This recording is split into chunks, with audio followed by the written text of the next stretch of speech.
Welcome back everyone. जैसे कि मैंने आपको कल थोड़ा सा इन्वेस्टमेंट फ्लक्चुएशन रिज़र्व के बारे में बताया था कि इन्वेस्टमेंट फ्लक्चुएशन रिज़र्व क्या होता है, उसकी जर्नल एंट्रीज के बारे में भी कुछ बताया था आपको ना ऑडियो में। तो अब हम उसके ही रिलेटेड एक एग्जांपल करने जा रहे हैं कि जब मार्केट वैल्यू और हमारी जो एक्चुअल वैल्यू होती है जिस कॉस्ट पे हमने अपनी बुक्स ऑफ अकाउंट्स में इन्वेस्टमेंट को रखा होता है, तो दोनों में अगर कुछ डिफरेंस आ रहा है तो उसे कैसे डील करना है। ठीक है जी, तो एग्जांपल स्टार्ट करें इसकी।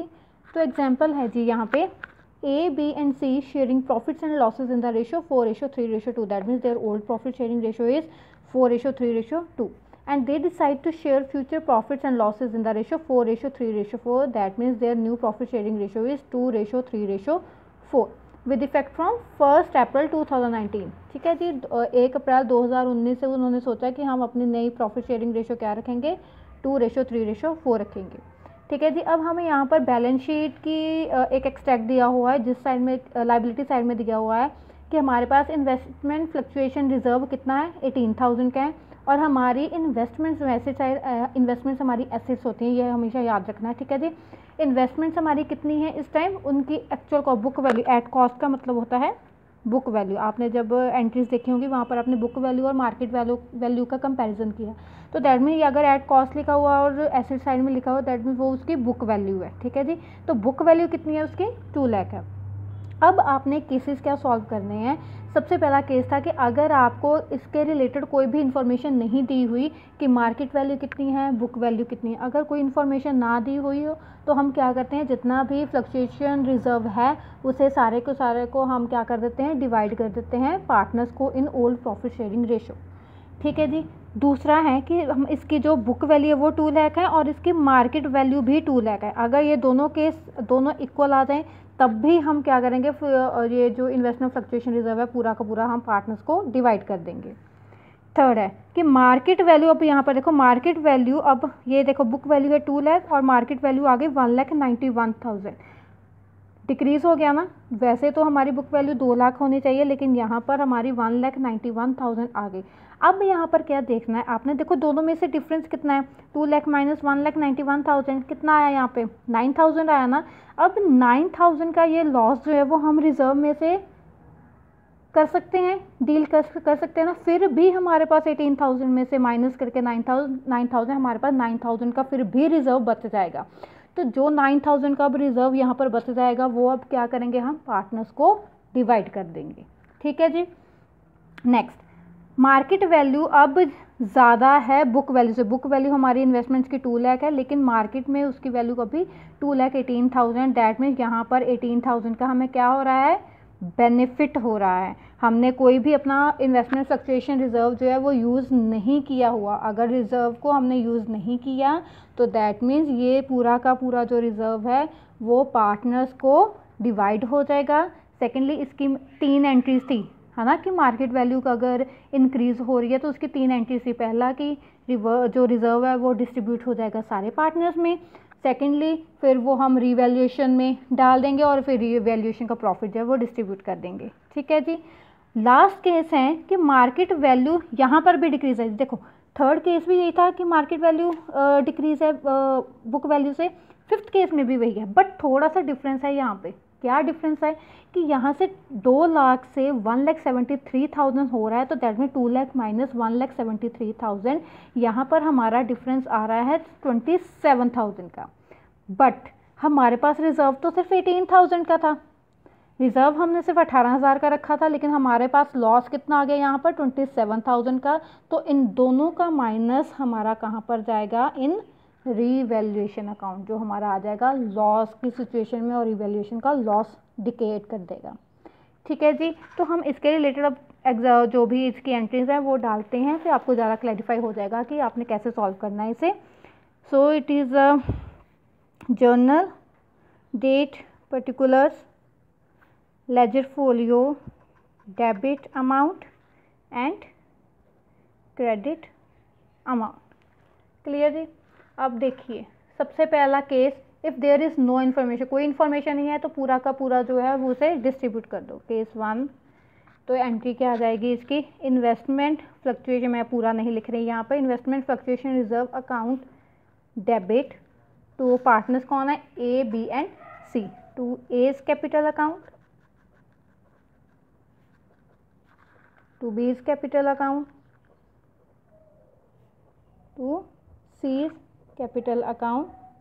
तो और यहाँ पर नरेशन क्या बन जाएगी, being the transfer of investment fluctuation reserve to partners capital account in which ratio, in old ratio. ठीक है जी, हमारा रिजर्व कहाँ कितना है, यहाँ पर 18,000 है, हमारी रेशो कितनी है 4:3:2। दैट मीन्स अगर मैं 18,000 को 4/4 + 3 to 10 1800 × 4, तो ये हमारा बन गया यहाँ पर 8,000। तो ऐसे ही यहाँ पर आ जाएगा 6,000 और यहाँ पर आ जाएगा 4,000। क्लियर। अब केस टू में कहा है कि मार्केट वैल्यू भी 2 लाख है, ठीक है जी, और उसके बाद हमारी इन्वेस्टमेंट्स की बुक वैल्यू भी 2 लाख। अगर दोनों चीज़ें सेम आ गई दैट मीन ये सारा का सारा फिर से पार्टनर्स के कैपिटल अकाउंट में सेम ऐसे ही एंट्री आ जाएगी। तो यहाँ पर मैं सेम एंट्री लिख रही हूँ बट आपने ये एंट्री डालनी है। क्लियर जी। केस थ्री में कहा है कि मार्केट वैल्यू जो है वो 1,91,000 हो गई है बट हमारी बुक वैल्यू जो है वो कितनी है 2 लाख है। तो यहाँ पर इसका डिफरेंस कितना था, 9,000 का डिफरेंस है। अगर 9,000 का डिफरेंस है दैट मीन ये 9,000 इसमें कवर हो रहा है लेकिन फिर भी 9,000 हमारा बच रहा है। तो इस केस में हमारी पहले तो एंट्री क्या आ जाएगी, investment fluctuation reserve account debit. Reserve कितना है हमारे पास 18,000 का रिजर्व है, ठीक है जी। टू इन्वेस्टमेंट्स कितने से डिक्रीज हो रही हैं वो 9,000 से। अब 18,000 में से 9,000 की इन्वेस्टमेंट्स गई जो कि मार्केट वैल्यू के डिक्रीज होने पर आई, तो दैट में बाकी 18,000 माइनस 9,000 9,000 ही बचा है। तो ये 9,000 कहाँ पर चला जाएगा, पार्टनर्स के कैपिटल अकाउंट में चला जाएगा 9,000 और ये डिस्ट्रीब्यूट हो जाएगा पार्टनर्स को इन old profit sharing ratio. So that means यहाँ पर अगर मैं 9,000 को डिस्ट्रीब्यूट करूँ दैट मीन्स 9,000 × 4/10, तो यहाँ पर आ गया मेरा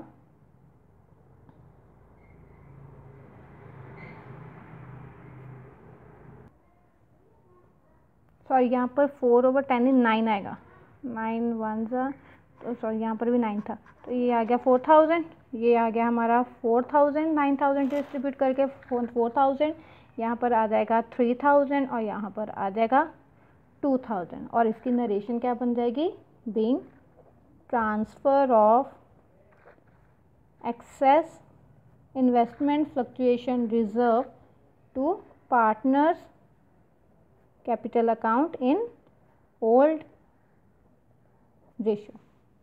ठीक है जी। अब आ गया आगे केस नंबर 4। केस 4 में कहा है कि मार्केट वैल्यू अब 2,18,000 हो गई जबकि हमारी इन्वेस्टमेंट्स कितनी थी 2 लाख थी। तो इस केस में हमारी 3 एंट्रीज पड़ेंगी। सबसे पहले ये एंट्री कि हमने जो इन्वेस्टमेंट फ्लक्चुएशन रिजर्व है वो वैसे ही ऐसे ही सेम इसी तरह यही एंट्री सेम आ जाएगी यहाँ पर भी कि सारे पार्टनर्स को डिस्ट्रीब्यूट कर देना है। फिर हमने क्या करना है, इन्वेस्टमेंट्स टू रिवैल्यूएशन और फिर रिवैल्यूएशन का प्रॉफिट हमने पार्टनर्स को डिवाइड कर देना है। ठीक है जी। तो ये एंट्री आ गई पहली हमारी और दूसरी एंट्री आ जाएगी इसमें investments account debit to revaluation account. कितना पैसा गया, सॉरी यहाँ पर हम लिख देंगे इसकी narration, being the value of investments brought up to market value. Investments हमारी कितनी चली जाएंगी यहाँ पर 18,000 की और फिर ये जो 18,000 है इन्वेस्टमेंट टू रिवैल्यूएशन, अब यही रिवैल्यूएशन में जाकर डिस्ट्रीब्यूट हो जाएगा in old profit sharing ratio. लेकिन यहाँ पर एंट्री क्या आएगी, revaluation account debit to A's capital account to B's capital account to C's capital account और इसकी नरेशन क्या बन जाएगी, being transfer of gain on revaluation.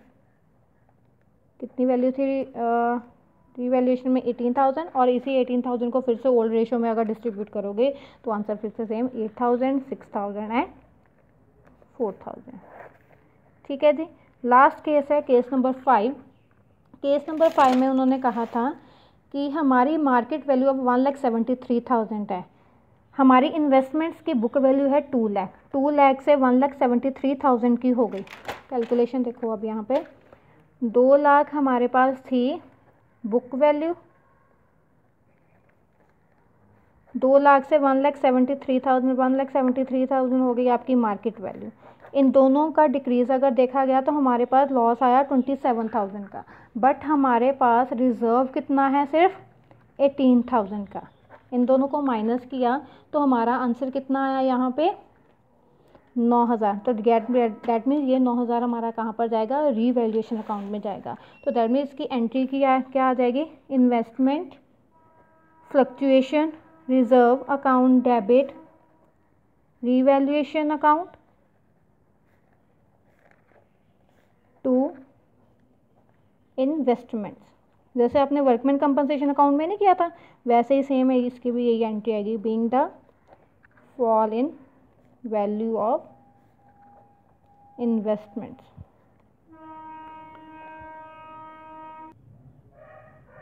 ठीक है जी। तो हमारी इन्वेस्टमेंट्स कितनी यहाँ पर शो कर रहा है? 27,000 का डिफरेंस। तो दैट मीन्स इन्वेस्टमेंट्स में आ जाएगा 27,000। हमारे पास रिजर्व कितना है? 18,000। सो दैट मीन रिवैल्यूएशन में कितना चला गया?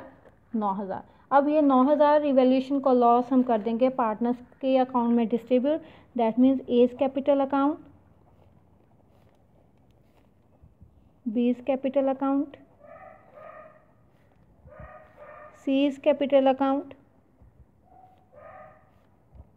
To revaluation account. और यहाँ पर आप लिखोगे क्या? बीइंग द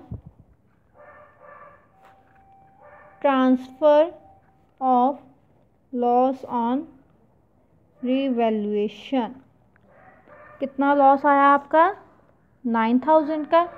तो यहाँ पर आ गया 9,000। तो इस 9,000 को आप किस रेशो में डिस्ट्रीब्यूट करोगे? 4:3:2। दैट मीन 4/9 आ गया। तो यहाँ पर आ गया 4,000, यहाँ पर आ गया 3,000 और यहाँ पर 2,000। हमेशा याद रखना, हर एक एंट्री में हमने जब भी प्रॉफिट और लॉस को डिस्ट्रीब्यूट किया है तो वो किस रेशो में डिस्ट्रीब्यूट किया है? हमेशा ओल्ड प्रॉफिट शेयरिंग रेशो में ही डिस्ट्रीब्यूट किया है।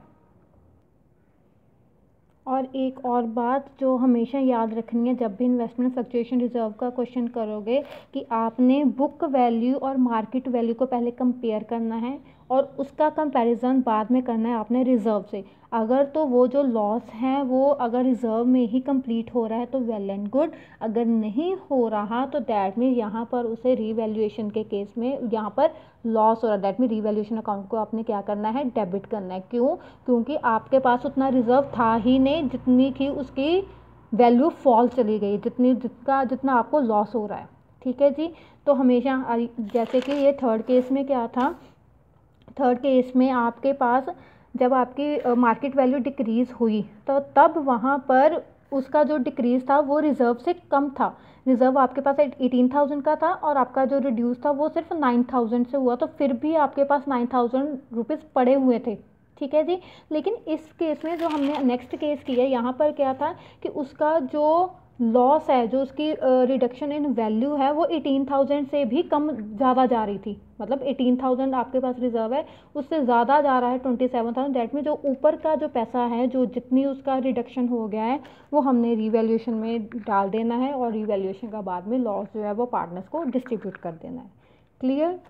तो ये था आपका इन्वेस्टमेंट फ्लक्चुएशन रिजर्व का फुल फ्लेज क्वेश्चन। क्लियर?